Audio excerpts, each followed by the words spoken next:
बच्चों, मैं डॉक्टर सुनीता नंदलाल कक्षा 12th के लिए लेकर आई हूँ। अभिव्यक्ति और माध्यम पुस्तक जो है उसकी तीसरी वीडियो है। आज हम पढ़ेंगे प्रिंट माध्यमों में, प्रिंट कहो या मुद्रित कहो माध्यमों में लेखन के लिए ध्यान देने योग्य बातें कौन कौन सी।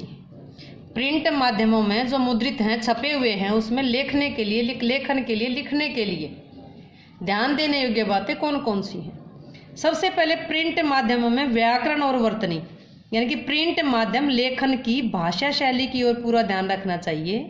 भाषा के व्याकरण और वर्तनी यानी स्पेलिंग का पूरा ध्यान रखना चाहिए। व्याकरण और वर्तनी का पूरा ध्यान रखना चाहिए। दूसरा है जो भाषा है वो पाठकों के अनुसार होनी चाहिए, यानी कि ऐसी भाषा का प्रयोग करना चाहिए जिसे पाठक आसानी से समझ सके। थर्ड है गलतियां व अशुद्धियां। प्रिंट माध्यमों के लेखन और प्रकाशन के मध्य गलतियों और अशुद्धियों का पूरा ध्यान रखना चाहिए। अगला है समय सीमा। लेखन में समय सीमा का भी ध्यान रखना चाहिए। प्रवाहमयता या तारतम्यता। लेखन में सहज प्रवाहमयता के लिए तारतम्यता बनाए रखना जरूरी है। तो ये थे लेखन के लिए ध्यान देने योग्य बातें। नेक्स्ट इसमें मुद्रित माध्यमों में रेडियो समाचार का क्या महत्व है, रेडियो समाचार की क्या भूमिका है। रेडियो कैसा साधन है? श्रव्य है, जो सुना जाता है।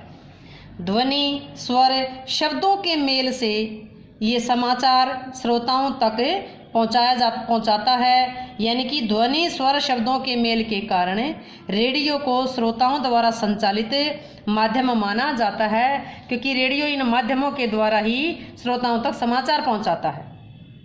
इस कारण रेडियो पत्रकार को अपने श्रोताओं का पूरा ध्यान रखना पड़ता है, क्योंकि समाचार पत्र पाठकों की इच्छा से कभी भी कहीं भी सुविधा अनुसार पढ़ा जा सकता है। समाचार पत्र पाठकों की इच्छा अनुसार कभी भी कहीं भी सुविधा अनुसार पढ़ा जा सकता है, यानी पढ़ने को मिल सकता है।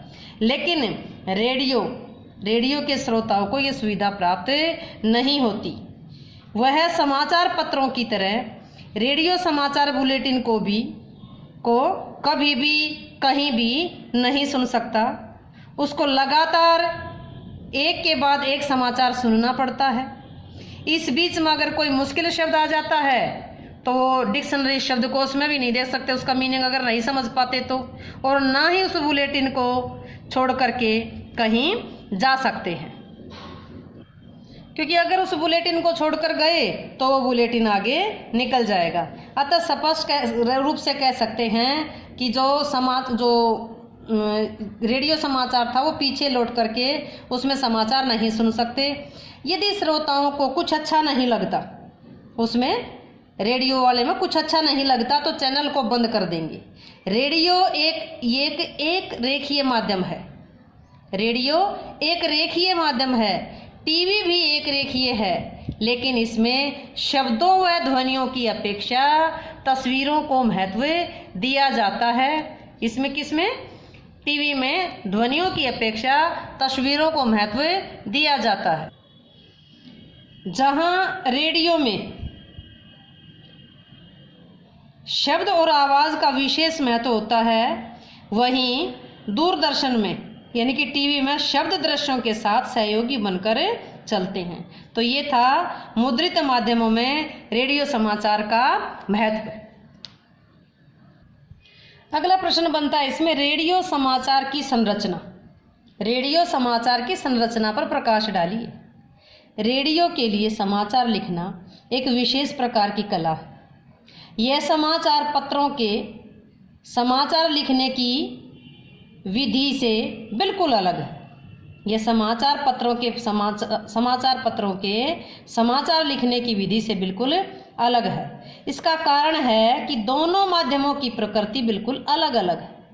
दोनों के माध्यम की प्रकृति बिल्कुल अलग अलग है। अतः रेडियो के लिए समाचार लिखते समय कुछ एक बातों का ध्यान रखना चाहिए, यानी कुछ एक बातें ध्यान देने योग्य है। रेडियो का प्रयोग शिक्षित और अशिक्षित दोनों के लिए सभी प्रकार के लोग करते हैं। दूसरा, रेडियो केवल श्रव्यता पर आधारित है, केवल सुनने पर आधारित है। समाज के सभी वर्गों के लोग इसका ज़्यादा से ज़्यादा प्रयोग करते हैं, सभी वर्गों के लोग इसका अधिक प्रयोग करते हैं। समाचार लेखन में उल्टा पिरामिड शैली का प्रयोग होता है। जैसे पिरामिड आपने देखा होगा, उसको उलट दे तो उसका प्रयोग किया जाता है। 90% जो कहानियाँ हैं वो उल्टा पिरामिड शैली में लिखी जाती हैं। उल्टा पिरामिड शैली में समाचार को 3 भागों में बांटा जाता है। पहला भाग होता है इसका इंट्रो। इंट्रो का मतलब इसका इंट्रोडक्शन यानी कि उसका परिचय। इसको लोड भी कहते हैं और समाचार का मुखड़ा भी कहते हैं। जो मेन हेडिंग होता है वो इसका इंट्रो होता है, एक ही लाइन में सब कुछ होता है। दूसरा होता है इसके बॉडी। बॉडी यानी कि उसमें जो कुछ बीच में लिखा जाता है उसको बॉडी कहते हैं। तीसरा होता है समापन, जो एक ही पंक्ति में लास्ट में उसका समापन कर देते हैं, समाचार को पूरा दिखाने के लिए उसका समापन कहलाता है। हिंदी में इसको इंट्रो को मुखड़ा भी कहते हैं, लोड भी कहते हैं। इसमें खबर के मूल तत्व को, जो इंट्रो था तो उसमें खबर के मूल तत्व को 1 या 2 पंक्तियों में ही बता दिया जाता है। यह समाचार का महत्वपूर्ण भाग होता है। इसमें इसके बाद जो आता है दूसरा आता है बॉडी। बॉडी में समाचार का विस्तृत ब्यौरा होता है, यानी कि डिटेल से बताया जाता है। यद्यपि इस शैली में समापन जैसा कोई तत्व नहीं होता, फिर भी इसमें जो प्रासंगिक तथ्य हैं, प्रसंग के अनुसार जो बातें हैं तथा सूचनाएं भी दी जाती हैं। और जो उल्टा पिरामिड शैली है उसमें समापन नहीं होता। उल्टा पिरामिड शैली है उसमें समापन नहीं होता।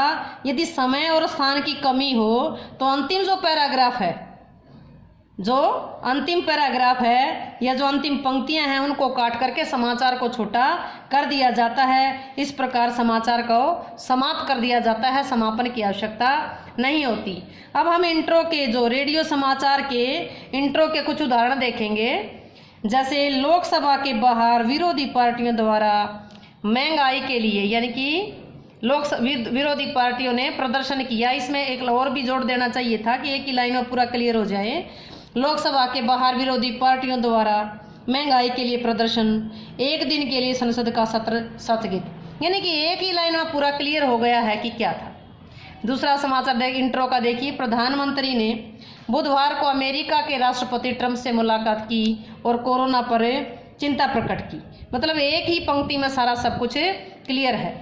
अगला देखिए, हरियाणा के हिसार जिले में 2 ट्रकों की टक्कर में 15 लोगों की मौत हो गई। मृतकों में 8 पुरुष, 3 महिलाएं व 4 बच्चे थे।